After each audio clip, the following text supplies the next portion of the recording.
finding a good study partner, which may or may not be a good friend. Because sometimes if you're studying with your best friend, you end up chit-chatting, talking about your boyfriend and all this stuff, and that's not gonna help you pass your test. Please have a good study buddy, and please make sure that they are not secretly in love with you. For me, I found clinic to be very monotonous and mundane, kind of doing the same thing over and over. I found myself drawn to the specialties that had kind of high acuity and like constant turnover. Like I loved being in the ER. I loved trauma call. I liked going into work not knowing what my day was going to entail and having every day be different. I also loved the satisfaction of doing something in the operating room and instantly seeing the results of your actions. Patient's blood pressure was low, you gave fluid, you gave blood, you gave a medication, blood pressure improves. I liked to see that I made an impact. You are looking at 12 to 20 years post high school. We just tried to cram everything in a 45-minute episode. So let's give our last piece of advice for this whole journey. So my biggest piece of advice is welcome back, everyone, to another episode of Scrubs to Stilettos with me, Dr. Nicole Martin. And me, Dr. Tiffany Moon. I am coming to you guys from our house in Snowmass. We got here last week and we are in full summer swing. Grayson's in summer camp. I am hiking. What are you doing, Tiff? I see you're home, but you haven't been home lately. No, I did not spend the entire last month in my house. I was on the road basically all of last month. But I'm staying put this month because it is July and our new residents just started at the hospital. So I am not taking as much vacation because I'm there to help train our new residents. So I'm working most of this month. Well, that is actually a perfect segue, Tiff, into today's episode. I don't know about you, but I always get a ton of messages and DMs from either someone who's in undergrad and is interested in going to medical school, or someone who's in medical school and can't decide on a subspecialty or is thinking about pursuing a career in anesthesiology. They're always asking for tips, advice, any personal tidbits we can share. So I thought it would be great if we did an episode about medical school, undergrad, residency, how to succeed, and any things that we did that we thought were beneficial. Yes, I love that. I get questions about this all the time from like high schoolers ranging up until like surgeons who are thinking about switching into anesthesia. So we can run the gamut here.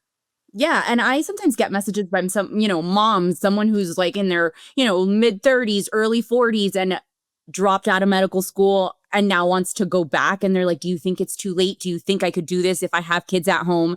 So we're going to talk about everything. I think the easiest way is to start kind of from the beginning. Like maybe if we start at undergrad and then we kind of go through undergrad, medical school, and residency.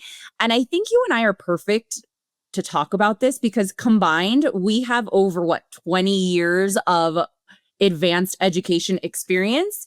And we both work at academic institutions. You are super involved in your residency program. Before I went per diem, I was on our residency admissions committee. So I read tons of applications. We had meetings to discuss what we were looking for in applications. So I think we're really well experienced to kind of be giving this type of advice. Yes, exactly. I used to be our director of resident recruitment, so I have read so many applications. I've probably read over 1,000 personal statements, and I am on the medical school admissions committee. So I also look at undergraduates who are applying to go to medical school. So I do feel that I can speak on this topic. Amazing. If you guys aren't already subscribed or following us at Scrubs to Stilettos, please go ahead and do this. And if you know someone who's interested in pursuing a medical career, make sure you forward this episode to them so that they can get all the tea and all the advice. Tiff, do you have a weekly obsession for us?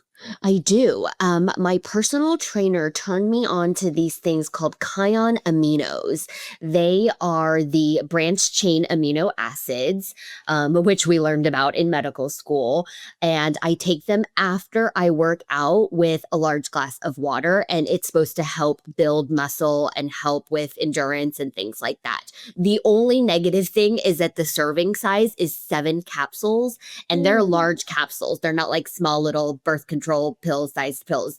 So, and I can't swallow multiple pills at the same time. Like, I don't know how some people just like pop a handful of pills in their mouth and then just swallow them. I would like choke. So it takes me a while, but it makes me drink the whole glass of water, which I need to be drinking more water. So it all works out. Yeah, I love the idea of taking an amino acid supplement because, like Tiffany said, amino acids are the building blocks of protein. And if you're working out, you want to make sure that you're feeding your muscles so your muscles can grow. And taking an amino acid supplement is a great way to do that. 7 pills is probably a lot for me because I like you can take a max of two pills at a time, but I might have to give these a whirl. Yeah. So I have been traveling, and whenever I go on a trip, I always like to take a new book. So whenever I have downtime, I can kind of disconnect and read a book. I always like to take a fiction book, not so much a self-help, because I like to get lost in the sauce. And I just finished reading Local Women Missing. It is so good. When I tell you that I started it and I couldn't put it down, it was kind of like Gone Girl vibes where you're just like wondering where it's going and what happened and who took the girls. It's by Mary Kubica and I highly recommend it. And it's an easy read. It's nothing complicated. So great to take on vacation or if you're traveling. I really enjoyed this one. Amazing. Okay, let's get started with let's start with maybe high school. Do you think that's too early? Because I think that a lot of high school students are interested in bringing pre-meds in college. And so there is some strategy when you are planning your college career and college classes if you eventually plan to go into medical school, right? Yeah, I mean, I think high school is a great place to start. That's actually when I fully committed to pursuing a career in medical school. I had the most amazing anatomy teacher when I was in high school. Her name was Mrs. Adams. I went to like a small Catholic high school in Miami, Florida. But when I tell you that she made learning anatomy the most fascinating and interesting subject, we even dissected a mink and we talked about all of the anatomy and all of the physiology of every organ system. And she was just so fascinating. I vividly remember her, like I can picture her in my head. And I think after that, I was like, this is incredible. Like the human body is really fascinating. And I was like, all right, this is the path. I'm doing it. I'm applying pre-med. And I ended up at pre-med. Okay, I have two things to say about that, which is that when you have a teacher like that who makes learning fun and fascinating, like how often do you hear that with learning education, the words fun and fascinating, and you get a young person to be excited about a field, like that is such gold because I just feel like teachers, are it's such a thankless job and half the time they're having to like discipline or do other things instead of actually teaching. So that's amazing. And the second thing was, have you followed up with this teacher? Because I bet she would just be tickled if you could somehow find her and reach out and say like, hey, I'm a doctor now. And I wanted to let you know that, back in 10th grade or whatever, when you taught me anatomy, that really sparked an interest in medicine for me. I think that would You be know what? I like, such a haven't, but gift. I think I should because I don't think she realizes what an impact she made in my life. And I do think that, teachers don't get enough credit. Like, I think that teachers should be paid way more money. Like, they are responsible for educating the future of our country, of the world. Like, they really should be valued a lot more than I think we do currently. Yeah. So you know what? I think I I am just, going. because if she was so wonderful and made such a big impact on you, but she maybe doesn't know it, for her to hear from you after all these years, I bet you would like make her day, make her month. I think that's amazing. Also, any of our listeners, I'm sure we have a lot of listeners from Dallas and from Miami. Any of you guys know Mrs. Adams? She taught at St. Brendan. I graduated in '01, so this was probably like 1999. Please send me a message, drop me a DM. I am looking for Mrs. Adams, former Oh my gosh. anatomy and I bet you physiology can find teacher. her. Like I bet you I it can. won't I could be. probably call the school. You Um, literally could probably call the number at the school and be like, hey, is she still there? Or if she's still there, you should like pop in one day with flowers and surprise her in the middle of class. Okay, I'm taking this too far. I'm like, okay, We've maybe. veered. No, but it warms my heart that she like did this and I want to like give back to her, right? No, I Because I teachers agree. are so I should totally reach out and let her know what an impact she made because she really was amazing, and she was instrumental in creating that passion and that drive for me. And when you meet a teacher, like Tiffany said, that makes a subject so fascinating and so interesting, you could tell that they love their job. And these are the type of teachers that you want to bond with and create a special relationship with. And those are the people that are going to write those letters of recommendation that stand out. Whether you're in high school, undergrad, med school, you're going to need letters of recommendation. And as someone who served on the admissions committee, you can tell when a letter of recommendation is written by someone who was invested in that student versus someone who's sending like a generic letter that basically they just deleted your name and put Tiffany is wonderful or whatever. When Yep. they can tell personal stories, like Nicole stayed late dissecting her mink and she always had these amazing questions, and they have a personal story to tell about you, that makes that letter stand out. Yes, for sure. You need letters of recommendation at every step of the game. You have to apply, which means you need letters of recommendation, and you have to write essays and possibly an in-person or Zoom interview. So getting in the habit of having strong letter of recommendation writers in your back pocket is a skill to build. And sometimes people will say, oh, well, should I get one from like the principal? Because like he has a big name, or you think he does. Or should I get one from, this teacher, but like probably people don't know her name. It doesn't matter who the letter writer is. It matters what they say about you. And you Correct. don't want to waste a spot of a letter from someone who's going to write a very generic letter where your name literally was probably switched out with someone else's name, because you've now wasted that opportunity for someone to sing your praises, and it just looks like every other letter that we see. Correct. If your principal is only going to be able to say basically what your transcripts say. Oh, Tiffany was number 1 in her class. She was valedictorian. She was involved in lots of clubs. Well, they're already going to know that because they're going to get your transcripts. That letter is not really adding anything additional to your application. You would rather get a letter from a normal teacher or someone who you worked with at a volunteer institution, but really knows you and can say something that isn't anywhere else on your application. Yes, exactly.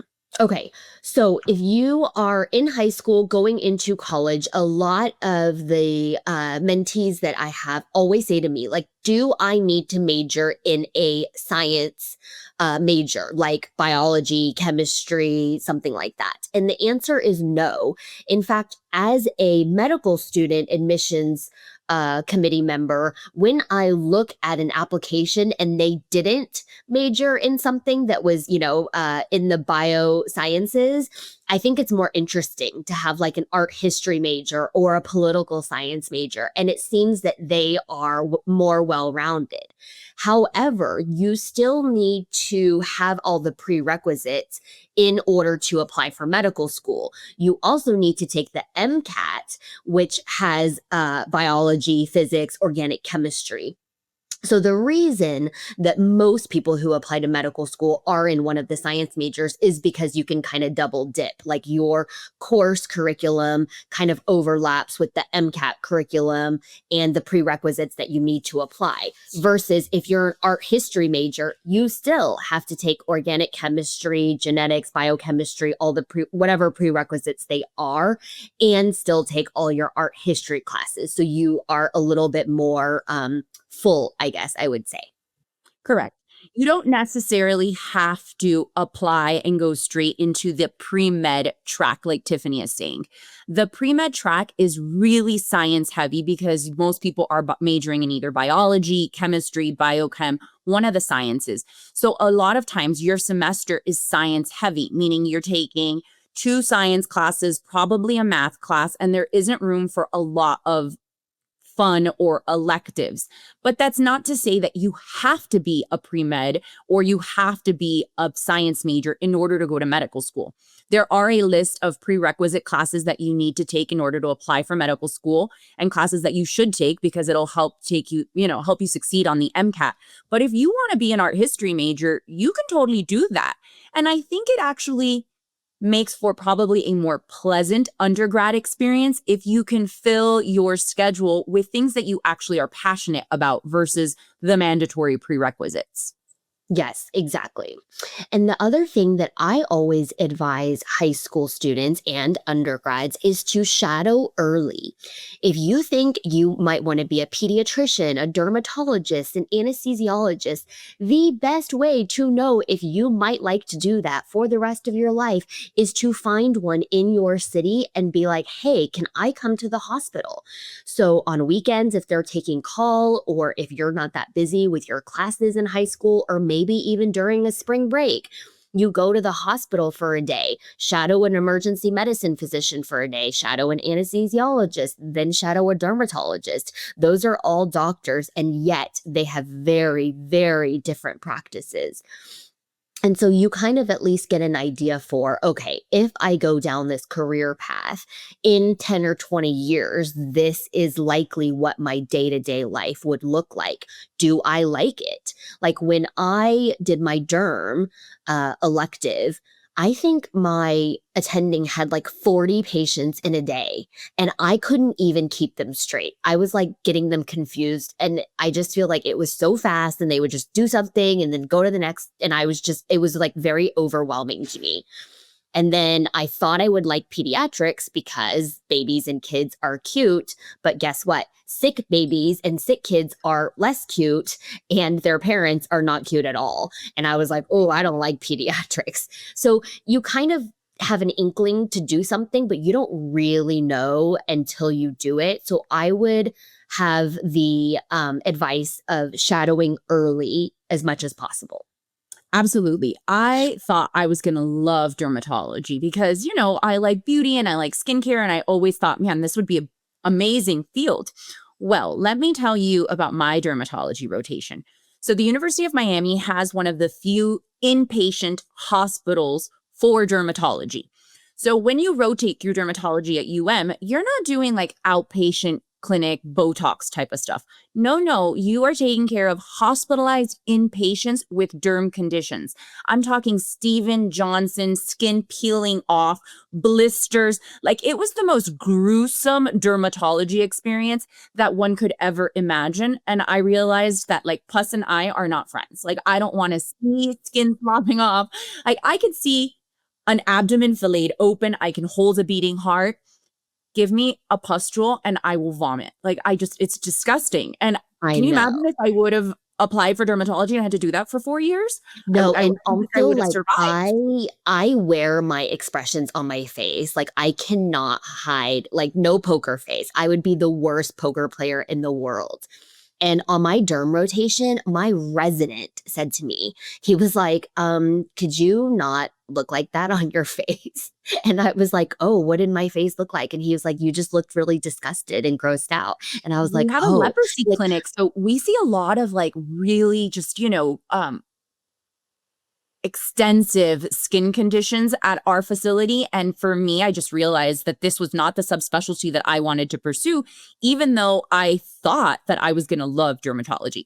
So I do think shadowing early and getting real life exposure is very helpful because sometimes what you imagine a specialty to be in your head is not really what it's going to be like in clinical practice. So you don't know until you actually experience it yourself. So I think that's great advice.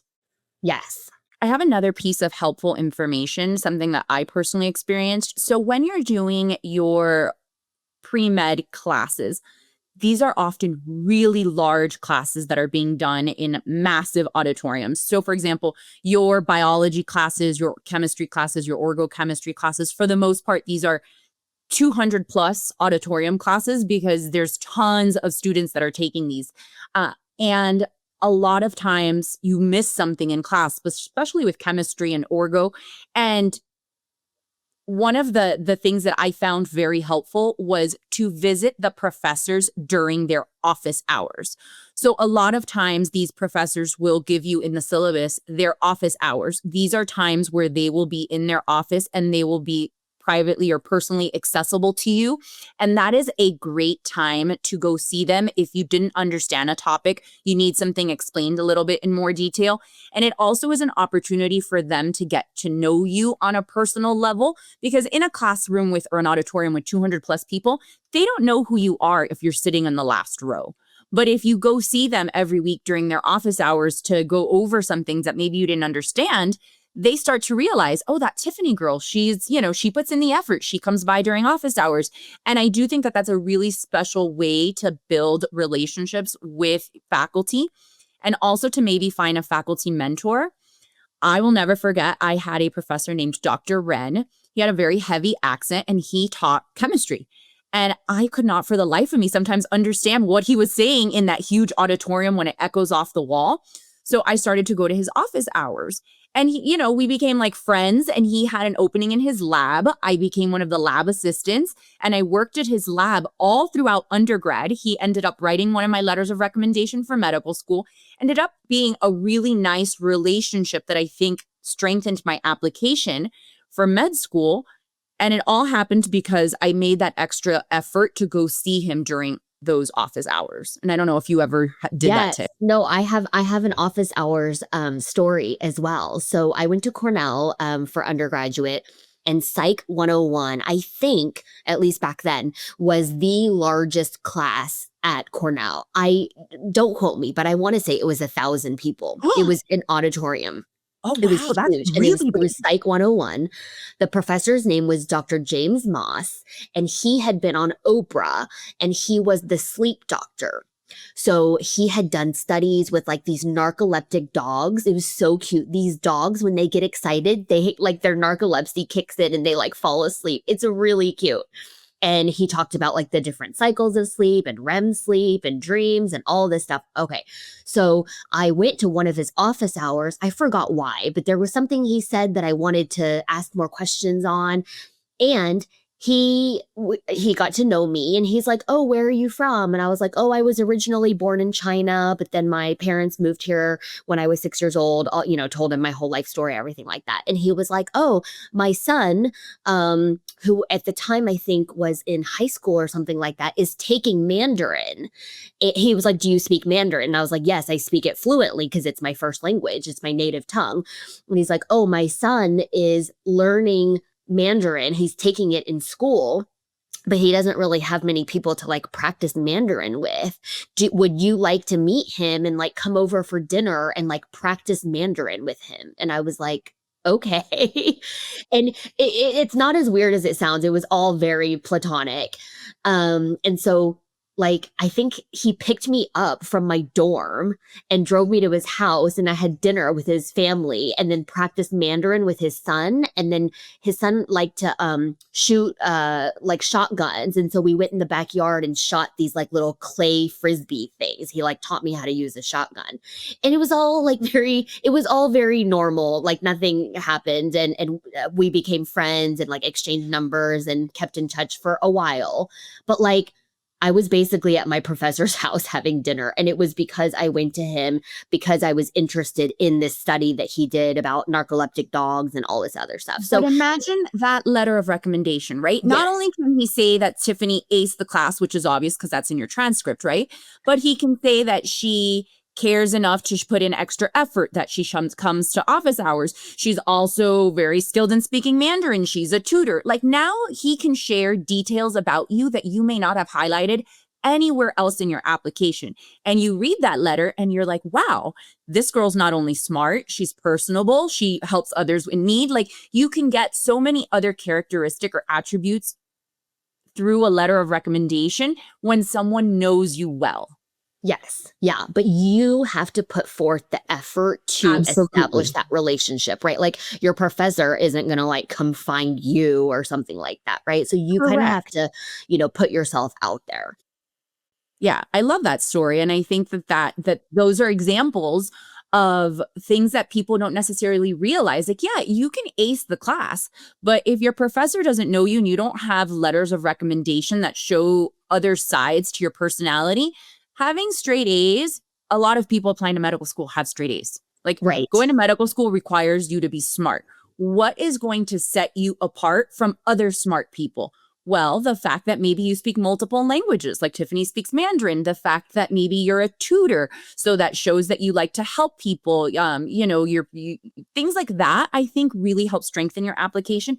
So anytime that you can highlight something that makes you unique or special, that is so important, which is Yeah. why I think doing other things that you enjoy, extracurricular activities, if you're great at a sport, you have an interesting passion, like you're into music or an instrument, those things are things that make you unique and make you interesting to someone who's reading your application. Yes. And as far as extracurriculars and hobbies goes, I think it's better to do a few things and have longitudinal involvement in them rather than like volunteer here for 4 hours and here for 4 hours. And it looks like you're trying to pad your resume.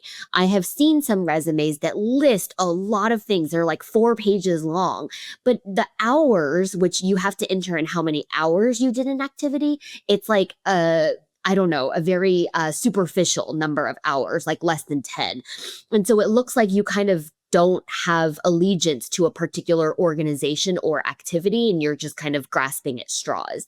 I would rather see that you are on some sort of intramural volleyball team or swimming team, or that you play guitar in your Bible study group, or something else that you do over and over and over again, rather than random pockets of activities everywhere.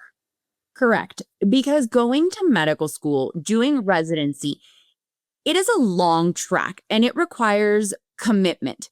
And you want to see commitment in an application. And what Tiffany's saying is having a bunch of like mediocre or things that you're not really involved in, but you're kind of just adding to your application to fill it up.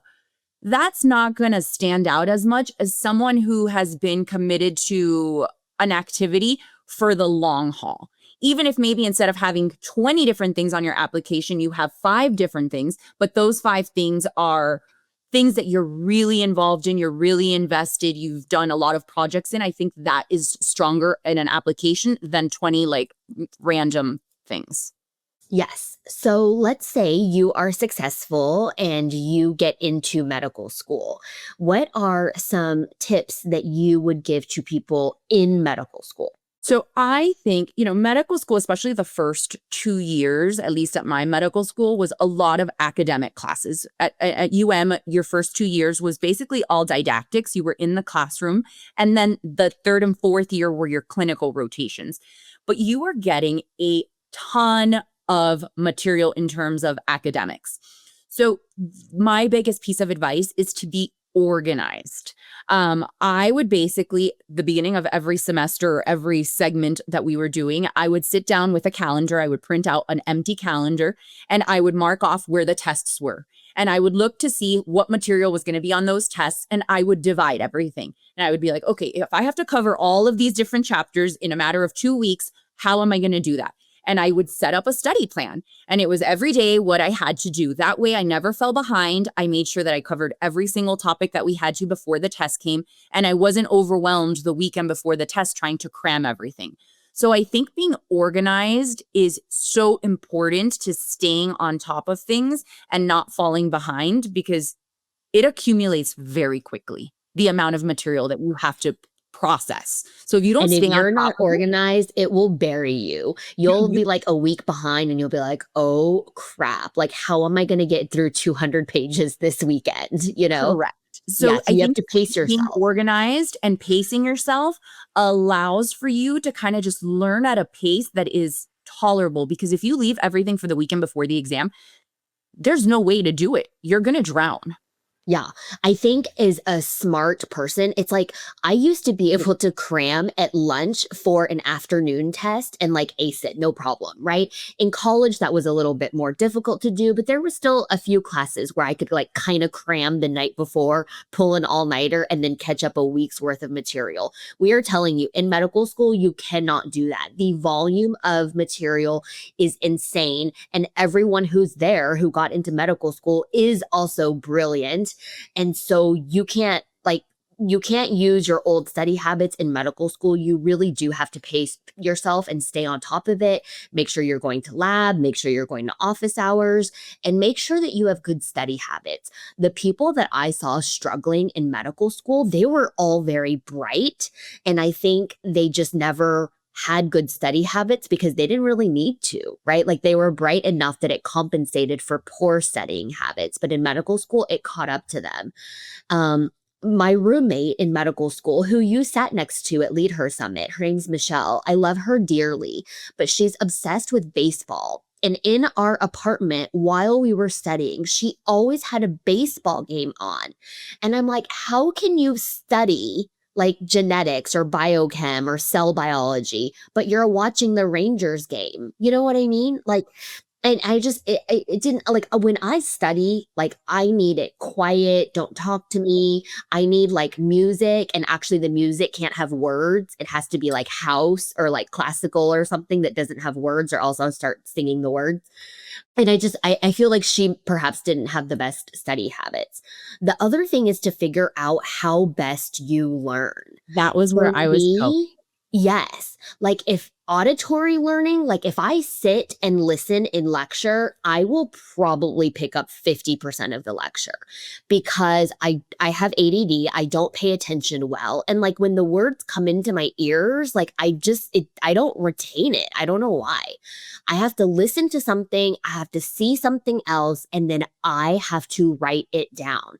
I used to basically copy the syllabus. Like I have a callus on my finger from where I hold a pen because I just wrote everything. But if I drew the diagram of the heart and drew the flow of the blood through the lungs, comes in the left atrium, does this, LVOT, like if I drew it and I was like, oh, I understand it. Okay, if the lesion is here, if this valve is obstructed, then it backs up, then this atrium enlarges. Oh, like I understand it now. But if someone told me that and I just listened to it, I'd be like, because when you listen to it, everything makes sense, right? When someone else is saying it, you're like, yeah, that makes sense. That makes sense. And then someone's like, okay, now you explained it. And you're like, uh, which also, if you have a study buddy, which I 100% love a study buddy, once you learn a concept and you think you know it, you guys switch and explain the Explaining it. concept to your study buddy. Explain how a nephron works. Explain the outflow of blood through the aorta. Like if you can explain it and teach it to someone else, for sure you've got it down. Yeah, I think it's so important to hone in on how you learn best. It is a skill, and it's so important because I, very much like you, am a visual learner. So what I would always find helpful was, I know it killed a ton of trees, but I needed paper. So on Sunday before the week, I would go onto the website and I would print out the PowerPoint slides so that I would go into class with a printout of every lecture, and then I would take my notes on the side as the professor would go through each slide. And then that was kind of what I would study from. Some people are audio learners, so they would take their little recording device. Guys, we're old. Things weren't video recorded or streamed or zoomed when I was in medical school. You had these like little recorders, but you would record the class and go back and listen. Some people like to learn with flashcards, and they would do flashcards for their study habits. Whatever works for you, you need to figure it out because that will increase your chances of success. So for me, it was printing out PowerPoints and taking notes on the slide. That way I could see it and it would register faster in my brain. I think that's really helpful. And I think finding a good study partner, which may or may not be a good friend, right? Because sometimes if you're studying with your best friend, you end up chit-chatting, talking about your boyfriend and all this stuff, and that's not going to help you pass your test. So sometimes finding a study buddy who maybe is not your closest friend, but who vibes with you in terms of how you learn is really important. Yeah. I had a really good study buddy in medical school who I adored. It was a guy, and we were always very platonic. And I had a boyfriend Oh, throughout this is the medical. guy that caught feelings for you. Yes. I know. That was I read about this in the book, right? Was it in the book or did we talk about No, it? it wasn't in the book. He's definitely not in the book. But I think you and I talked about it. And then my boyfriend and I broke up the month after match day. And he like professed his love to me. And I was like very taken aback because I was like, we've been studying together. I mean, we're up at all hours of the night. We would order food. Sometimes we would cook for each other, but it was like all very platonic. And so when he like professed his love to me, I was like, oh my God, I kind of was taken aback. And then I Yeah, was it like, makes oh you my God. wonder about all those late nights. You're like, oh, like, Yeah, and I'm so sorry, but I don't really feel the same way. He was pissed. He was so pissed. He like wouldn't speak to me after that. Like we are no longer friends. He like unfriended me or blocked me on Facebook.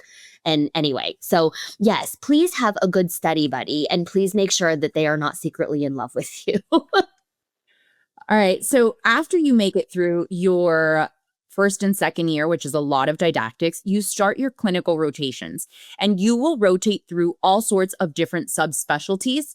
At my medical school, you kind of got to pick your schedule in terms of what rotations you did first. What I recommend is if your undergrad is like, or your med school is like this, put the subspecialties that you're potentially interested in pursuing. Try to do those first because that way you can really know if you like this specialty and then you can apply for it. How was your experience, Tiff? Did you guys get to pick your sequence? You get to put in preferences and Right. they try to honor them, but you don't get like exactly what you picked. Okay, but I received the opposite advice, which is funny. They were like, if you want to do internal medicine or surgery, try to backstack it later. Because as a third year, when you first start rotations, like you don't know what the hell you're doing. You don't know how to write a SOAP note. Like you don't know anything. You're trying to get to the right floor and find your patient. And so don't put like surgery or medicine, whichever the one that you want to do first or second, because you need to sort of wet your whistle first. And by the time you figure out what the heck you're doing, then do it later. I definitely can see that. Maybe start off with one thing that you don't really care about so that you can just get your feet wet. But for me, example, when I realized I didn't like dermatology, I thought that maybe I would love OB-GYN.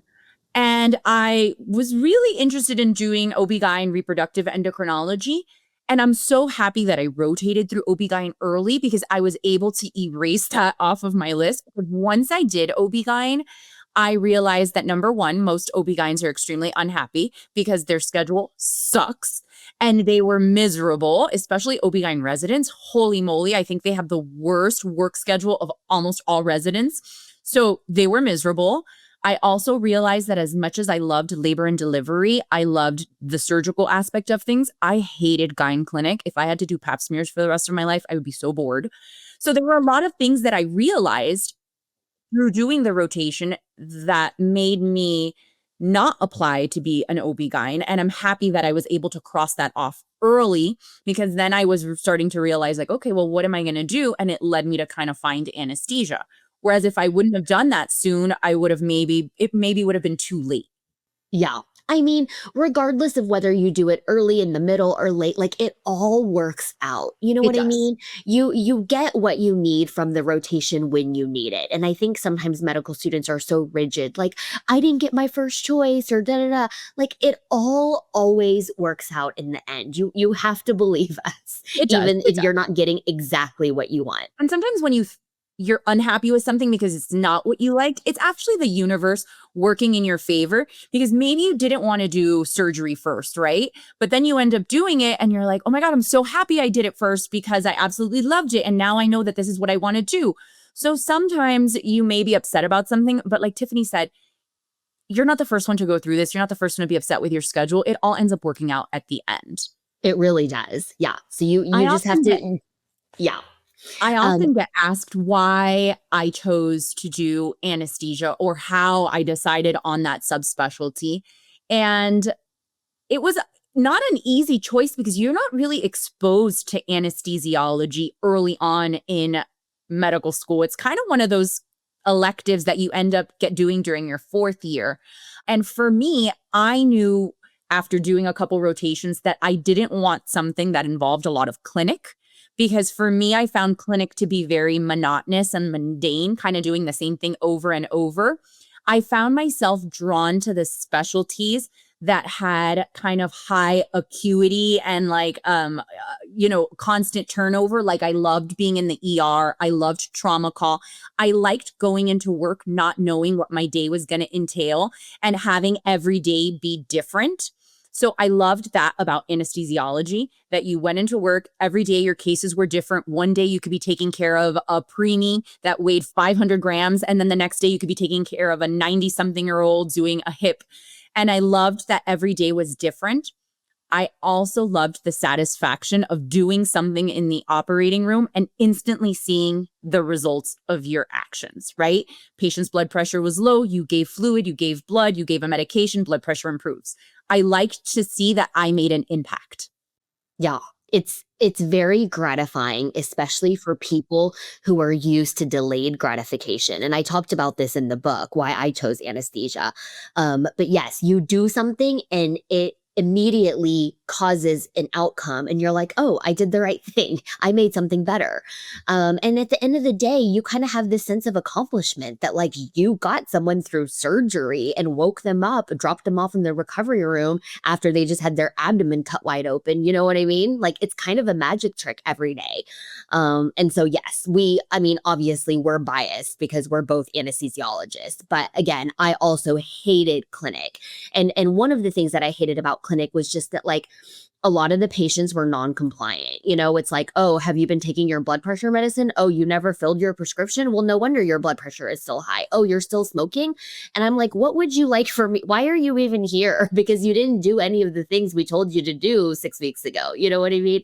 Yeah. And so I always joke that in the operating room, all my patients are compliant because they do whatever I tell them to.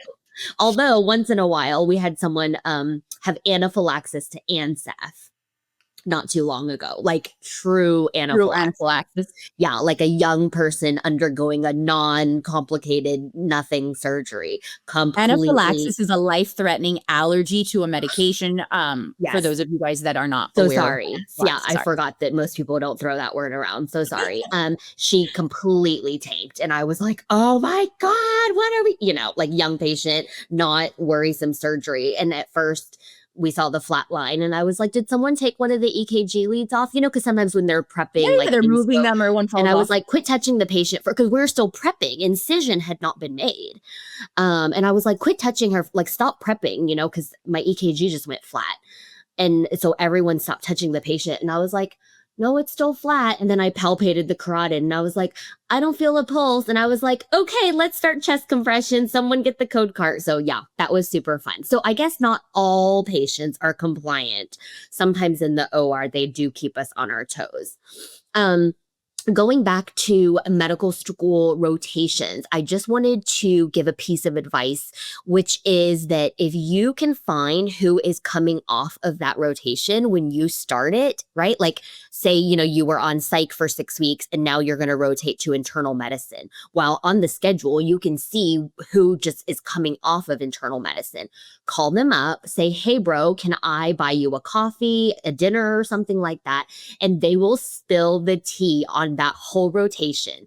They will tell you who is nice, who's not nice. There's an attending. If you buy her a Diet Coke in the morning, she will be so happy and teach you everything. This person is just miserable. They're going to be mean to you. Don't take it personally. Make sure that for this attending, you set up it this way because that's how they like it. And they're very particular. Like they will give you all the stuff that you cannot read in the textbooks.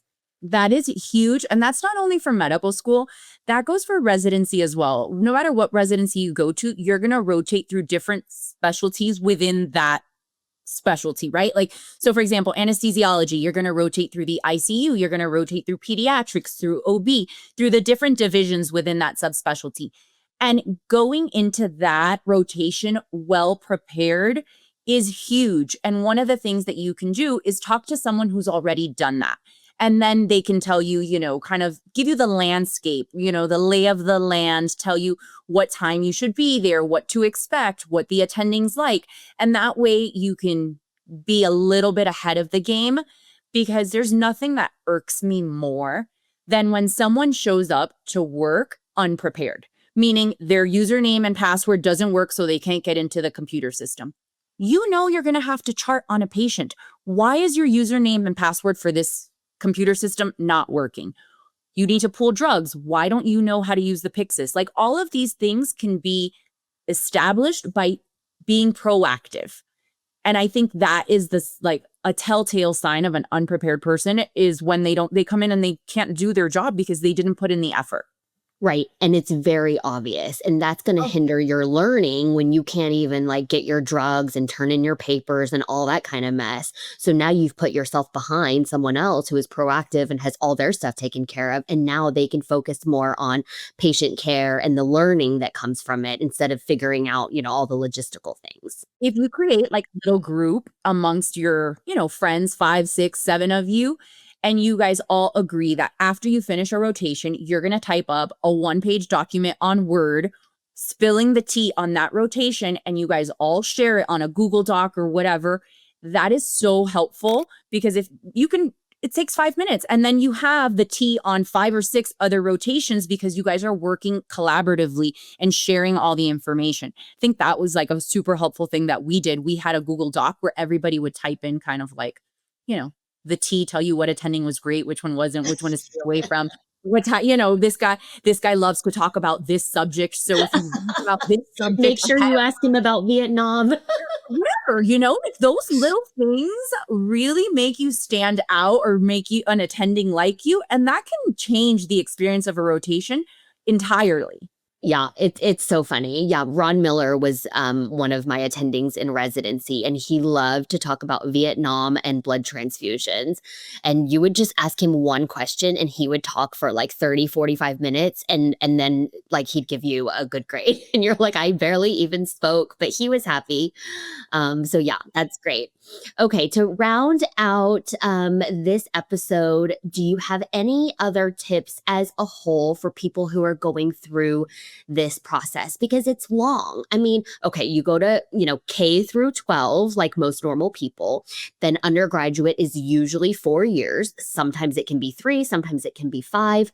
Medical school is almost always 4 years. Sometimes people add on another year to do an MPH, which is a master's in public health, or an MBA if you want to do more, business side of healthcare. Or a research year. Right. And then residency, depending on what specialty, can range anywhere from 3 to 7 years.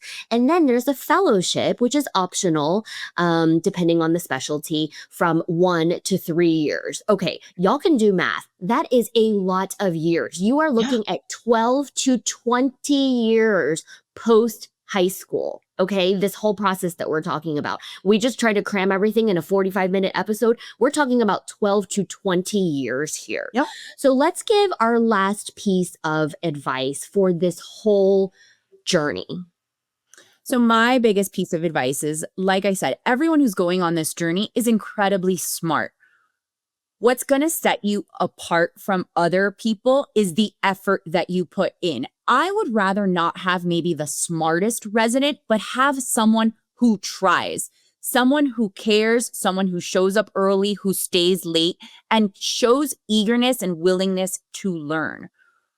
Residency is a very special time in your life where you get to train under someone, meaning you can learn, you can kind of make mistakes, and it doesn't land on you. You have someone that's going to save you, someone that's going to help you.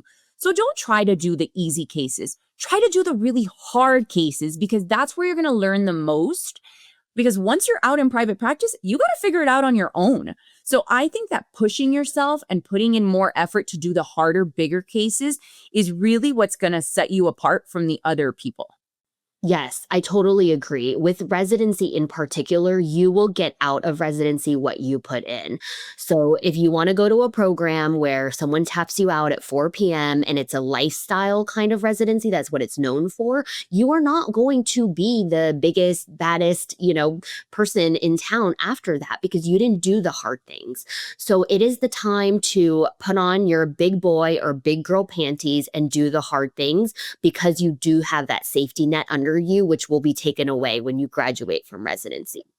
The advice that I would give throughout all of this is to surround yourself with good people that support you and lift you up.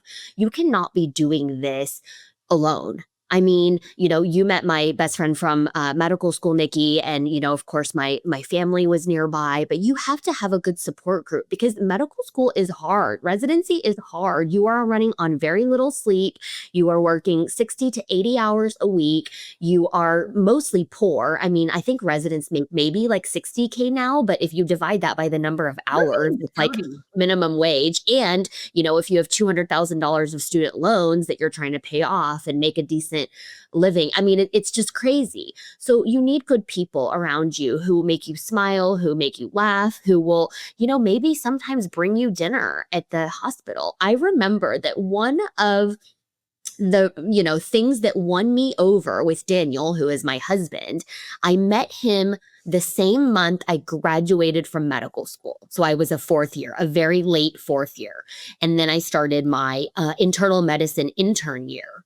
And he used to bring me dinner at the hospital because the cafeteria food is disgusting. It was like fried or, just nasty. And I like to eat. And so he would bring me like Chinese takeout or, Thai food or something like that. And he would sometimes drop it off for me. And then sometimes if it wasn't too busy and I wasn't like admitting a patient right then, he'd actually park in the visitor parking and come sit with me like inside the call room. And we'd eat for a few minutes until I got paged or something. And then he'd go home and, I'd go to the ER to admit the next patient. But you just need good people in your life to uplift you and support you because it is such a long and arduous journey. Absolutely. And I know Tiff and I keep saying how hard and difficult and how long of a career it is, but it actually is a very beautiful time, as stressful and as exhausting as it is. Some of my dearest friends I met during residency, you will form a bond with these people that you spend 80 hours a week with that will last a lifetime. And I had very hard, long nights at the hospital, but I also had really fun nights at the hospital, being on call and in the call room and binge watching Game of Thrones whenever we had some downtime. Like, I do have very fond memories of residency. So even though it's a very challenging time in your life, it's also a very special time where you will build lifetime long friendships. Yes, yes. I mean, my two best friends now are from anatomy lab. So in the book, I made a joke that we met over a dead body. And then my other best friend, Adam, I met during residency in San Francisco. I call him my gay husband or gusband. And so, yes, I mean, I don't want to call it trauma bonding, but in many ways, you go through this shared experience together and you look out for each other. Maybe if your case finishes early or your last patient forgot not to eat and your case gets canceled and somebody else has been in a spine room, freezing their ass off for the last 7 hours, go check in on them. Be like, hey, my last case got canceled. You want to like go take a 20-minute break, go outside, defrost a little bit? Like just, I don't know, be kind, be considerate, and almost anything you give out will be returned to you. Absolutely. I hope you guys enjoyed this episode. If you're not following along, hit subscribe and make sure you send this to anyone that's thinking about applying to medical school or going through the residency process. And if you have any questions that we didn't get to, make sure you drop them below in the comments, and we'll catch you on another episode of Scrubs to Stilettos. See you guys later.